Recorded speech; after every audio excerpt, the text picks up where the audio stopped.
নমস্কার বন্ধুরা, আজকে আমি তোমাদেরকে ডবল ডেকার বাটারস্কচ কেক তৈরি করে দেখাচ্ছি। খুব সহজে বাইরে বাটারস্কচ কেক তৈরি করে নিতে পারো, একদম দোকানের মতো টেস্ট আসবে। এখানে আমি নিয়ে নিচ্ছি টক দই, 3 চামচ টক দই আমি নিয়ে নিলাম।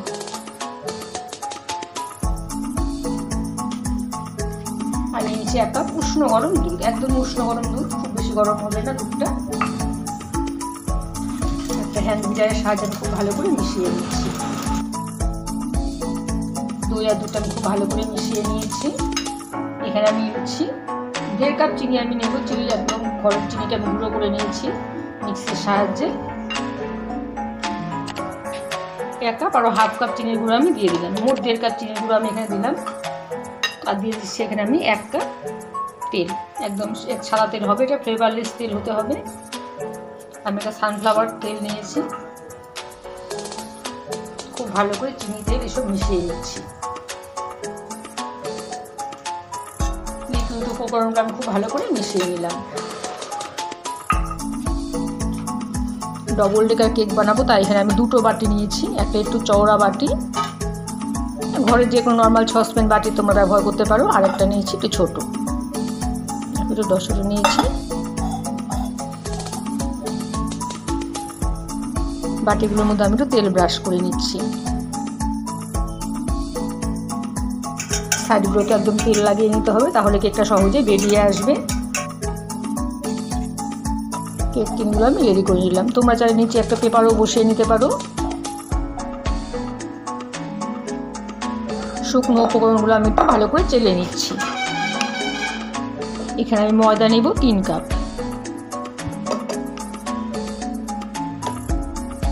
ময়দা নিয়ে নিলাম এখানে আমি 2.5 কাপ। 3 কাপ নিলাম না, 2.5 কাপ ময়দা নিলাম।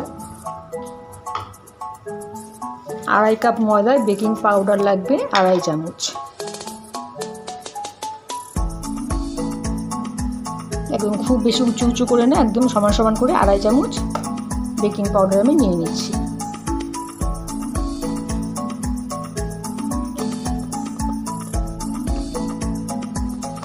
হ্যাঁ, 2.5 চামচ বেকিং পাউডার নিয়ে নিলাম। বেকিং সোডা আমি নিয়ে নিচ্ছি 1 চামচের 4 ভাগের 1 ভাগ, একদম অল্প একটু বেকিং সোডা নিতে হবে। বেকিং সোডা খুব বেশি নিলে কেকটা খেতে ভালো লাগবে না। শুকনো উপকরণগুলো আমি খুব ভালো করে চেলে নিচ্ছি। এখানে আমি মিল্ক পাউডার দিয়ে দিচ্ছি, ছোটো পাউচ প্যাক, 10 টাকার পাউচ প্যাকগুলো 1 প্যাক দিয়ে দিচ্ছি আমি এখানে।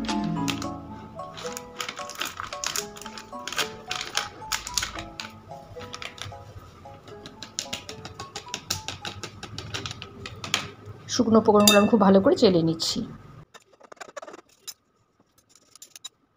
শুকনো উপকরণগুলো আবারও খুব ভালো করে মিশিয়ে নিচ্ছি। লিকুইড উপকরণটা আমি একটু চেলে নিচ্ছি। সমস্ত উপকরণগুলো খুব ভালো করে একদম হালকা হাতে মিশিয়ে নিচ্ছি। এখানে প্রয়োজনে অল্প দুধ লাগতে পারে। এখানে আর 1/2 কাপ দুধ আমি নিয়ে নিলাম।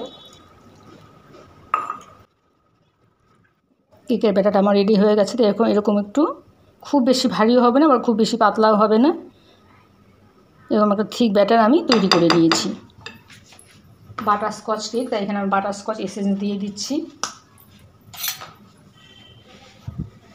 বাটারস্কচ এসেন্স এখানে আমি 1 চামচ দিয়ে দিচ্ছি। কেকের ব্যাটারটা আমার একদম রেডি হয়ে গেছে। আমি বাটির মধ্যে ঢেলে নিচ্ছি। তেল আমি দিয়ে নিয়েছিলাম, এখানে অল্প একটু শুকনো ময়দা আমি ডাস্ট করে নিচ্ছি, তাহলে কেকটা খুব সহজে বেরিয়ে আসবে।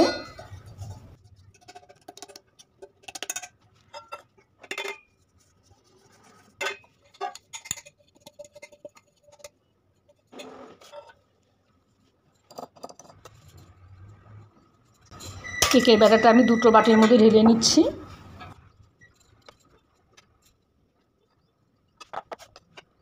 দুটো বাটির মধ্যে ব্যাটারটা আমি ঢেলে নিয়েছি।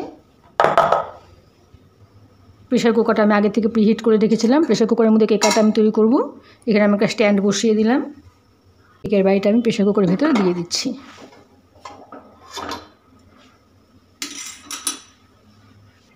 ঢাকনা, সিটি আর গাস্কেটটা আমি খুলে নিয়েছি। 40 থেকে 45 মিনিটের জন্য আমি কেকটাকে বেক হতে দেবো। আরেকটা আমি বসিয়ে দিচ্ছি কড়াইয়ের মধ্যে। এখানেও আমি একটা স্ট্যান্ড দিয়ে দিলাম।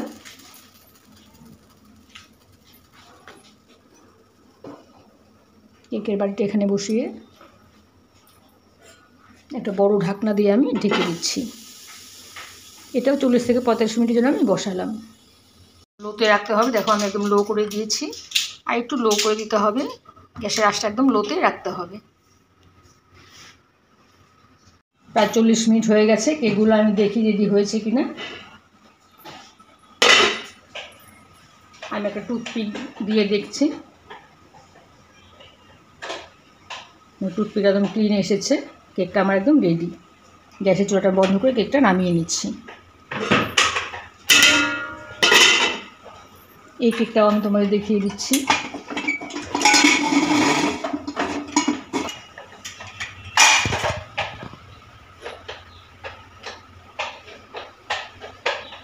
এই কেকটা একদম রেডি হয়ে গেছে। কেকগুলো ঠান্ডা হয়ে গেছে। কেকগুলো আমি ডিমোল্ড করে নিচ্ছি। চাকু দিয়ে সাইডগুলো আমি ছাড়িয়ে নিচ্ছি। দেখো কত সুন্দর হয়েছে কেকটা, ভীষণই সফট হয়েছে। আর একটা কেকও আমি ডিমোল্ড করে নিচ্ছি।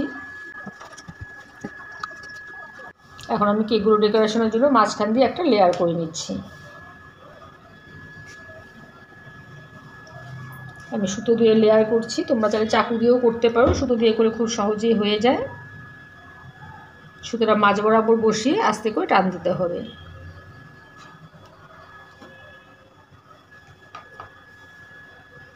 দেখো কত সুন্দর একটা লেয়ার হয়েছে।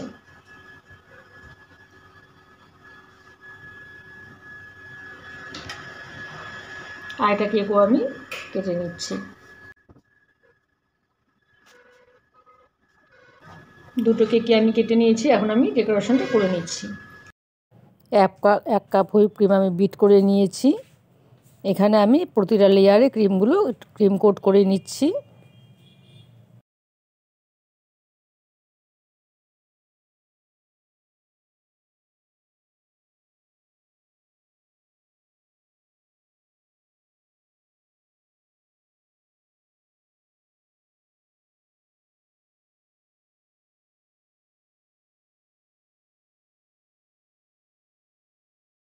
ক্রিম কোট করা হয়ে গেছে। এখন আমি একটা ব্রাশ দিয়ে একটু ফিনিশিং দিয়ে নিচ্ছি।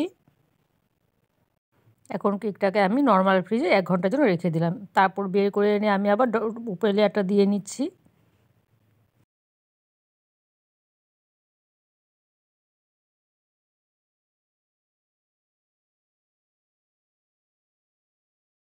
কেকটা যাতে একদম স্ট্রেট থাকে তার জন্য এখানে আমি একটা স্টিক ঢুকিয়ে নিলাম। তার উপর দিয়ে আমি ক্রিম কোট করে নিচ্ছি।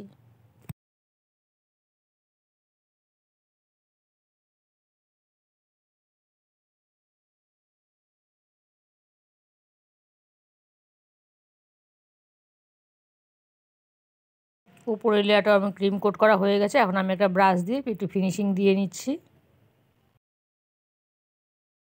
এখন আমি বাকি ক্রিমটার মধ্যে একটু ফুড কালার মিশিয়ে নিয়েছি পার্পল কালারে।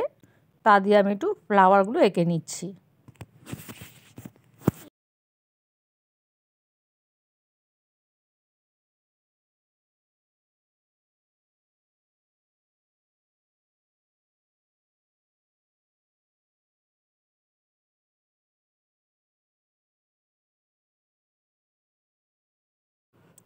ফ্লাওয়ার ডেকোরেশনটা আমার হয়ে গেছে। এখন আমি কিছুটা সুগার বল দিয়ে, সিলভার কালারের সুগার বল দিয়ে একটু ডেকোরেট করে নিচ্ছি।